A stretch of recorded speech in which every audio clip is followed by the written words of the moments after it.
Okay, today we're going to be looking at the Radeon HD 3870X2. This is ATi's top of the range graphics card at the moment. PCI Express, 1GB of DDR3, and this also can be run in Crossfire X. We'll just see what comes inside the packaging.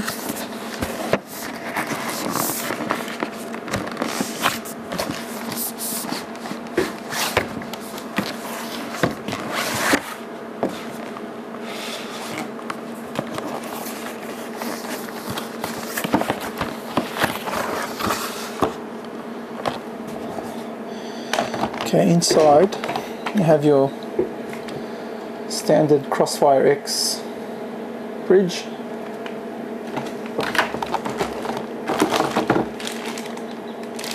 You have your composite out,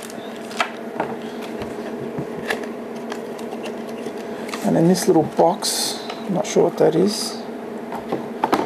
It is a pretty handy screwdriver set with flat and Phillips head on the top with a level. Not sure why, but it's got a light as well. Really nice. It's its own little flashlight. It's impressive. Little LED flashlight. And then you have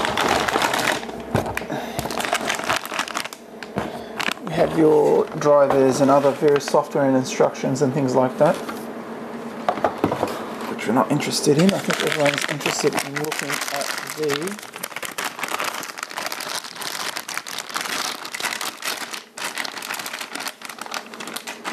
card itself.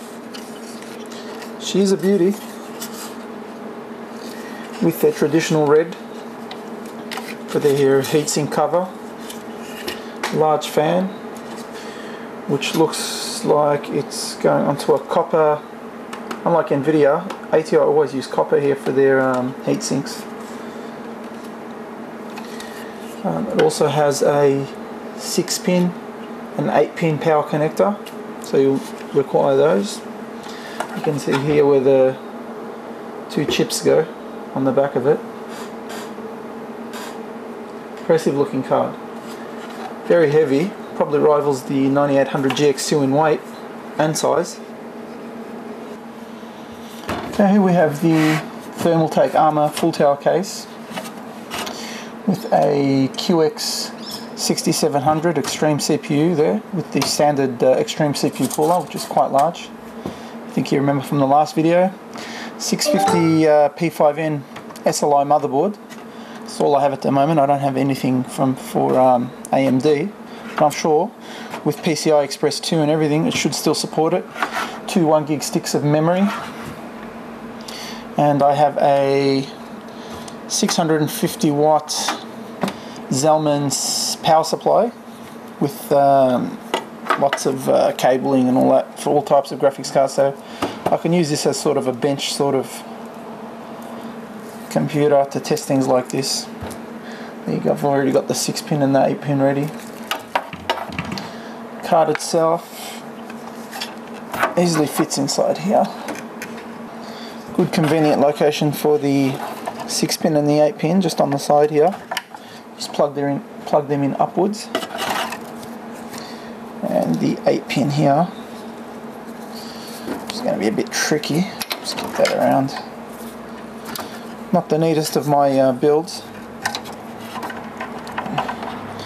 I'll just stick this thing in.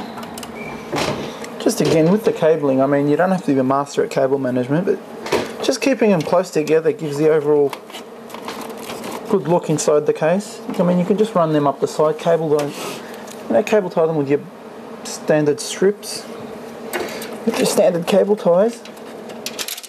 It does help the airflow a bit, and when you're working, it just allows you to change things easier. And I mean, I have to keep everything neat. I just can't help it. There you go. And chop all these ends off later. You know what I mean? It just Doesn't have to win awards. You can put a bit of effort in just to keep it looking a little neat. Now we're looking at the inside of the thermal take armour with the 3870 X2 installed, with a quad-core 6700 on a 650 motherboard supporting PCI Express 2. Okay, next we're going to be testing out Crysis with the 3870 X2. We will run the Crysis benchmark tool. Because we're running Windows XP, we're only going to be able to run it at high, so I'll try to just put it to the maximum I can. We'll do 1650 by 1080, which is probably the most used resolution at the moment. Okay, this is Crysis benchmark tool. Coming on to the last test, running with 8.4 ATi drivers, running on Windows XP in 32-bit with all settings on high. You can see down there, the overall average is 23.39. And over here we have the minimum of 0 and a maximum of 27.8. So we've got the maximum and average pretty close to each other, but it's a 23.3 for the average for this test. Okay, this is the second games test, running Call of Duty 4 with the latest patch installed. We're just applying the settings here. We'll run it at its maximum resolution of 1920 by 1200. We'll keep the AA to 4. Everything on auto. Model detail, number of courses insane. We'll just apply that. So pretty much everything as high as it can go. Up in the corner here. Just peaking on 70 frames a second. I'm getting this kind of weird sort of dust looking thing, which I don't recall seeing that on the Nvidia cards. But we can just check that later. You know the drill. Go to station 1 and aim your rifle down. Still 70 frames a second. 1920 by 1200 with 4 times anti-aliasing. Shoot each target, aiming down the sights. Lovely. Now, shoot at the targets while firing from their hip.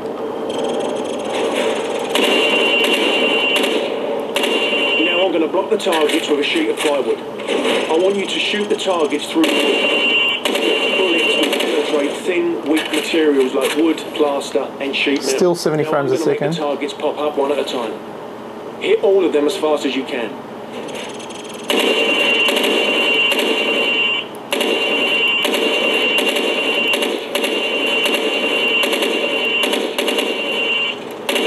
Good job, mate.